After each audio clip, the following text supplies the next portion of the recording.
Kwento serye. Ang kwentong ito ay pinamagatang Sa Munting Hardin ni Nora. Noong isang araw, sa tirahan ng mga kuneho, ay may isang maliit na hardin na pagmamayari ng maliit na kuneho na nagngangalang Nora. Si Nora ay hindi katulad ng ibang batang kuneho na may hilig maglaro at mamasyal. Ang kinahihiligan niya ay magtanim, magdilig at magdukal ng kanyang maliit na hardin. Pangarap niya na mapalaki ito. Halos ang oras niya ay nalalaan lang sa pag-aayos dito para mapanatili ang ganda. Ngunit hindi pa rin siya kontento. Wala na ngang matalik na kaibigan si Nora dahil matagal na siyang abala sa paghahalaman. Kahit ang mga magulang niya ay sinasabihan siya na makisalamuha sa ibang batang kuneho, ngunit hindi niya magawa ito. Nalalapit na nga ang tag-ulan at alam niyang hindi niya kaya makapaghalaman sa panahong iyon. Nakaramdam siya ng lungkot. Kaya naman, nang minsan siya ay naghahalaman, nagdesisyon siya na kumuha ng 3 pirasong bulaklak para ilagay sa vase ng kanyang kwarto. Dumating na nga ang tag-ulan at nanatili siya sa loob ng bahay nila ng 3 araw dahil 3 araw din ang itinagal nito. Pagkatila nga ay siya'y lumabas ng bahay sabay punta sa kanyang munting hardin. Nagulat siya nang makita niyang nasira ito dahil natumbahan ito ng mga sanga ng puno.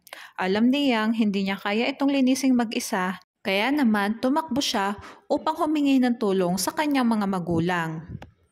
Ngunit siya ay natapilok at hindi nakabangon agad. Nakita siya ni Celia at tinulungan niya si Nora na makatayo. At tinanong ni Celia si Nora, "Anong nangyari sa iyo, Nora? Bakit sobra kang nagmamadaling tumakbo?" Sumagot naman si Nora, "Ang aking hardin ay nasira nang dahil sa pag-ulan.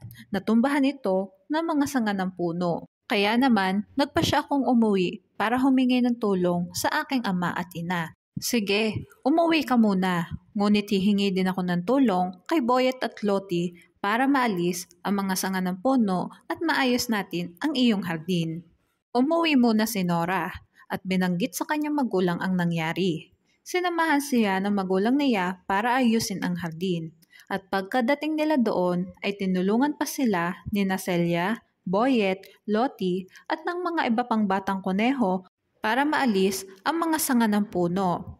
Pagkatapos noon ay nagtulungan sila na ayusin ang munting hardin ni Nora. Kinabukasan ay niragaluhan naman si Nora ng mga batang kuneho ng mga pananim na iba't ibang klaseng halaman. Tinulungan din siya ng mga ito para maayos ang kanyang nasirang hardin. Naramdaman noon ni Nora ang kahalagahan ng pagdamay sa kanya ng iba pang mga kuneho. At ang kanyang munting hardin ay mas gumanda pa nang dahil sa kanilang pagtutulungan. Doon ay natutunan niya na makipagkaibigan at mas nagkaroon pa ng buhay ang kanyang hardin nang dahil sa mga ito. Maraming salamat sa pakikinig at dito na po natatapos ang aking kwento.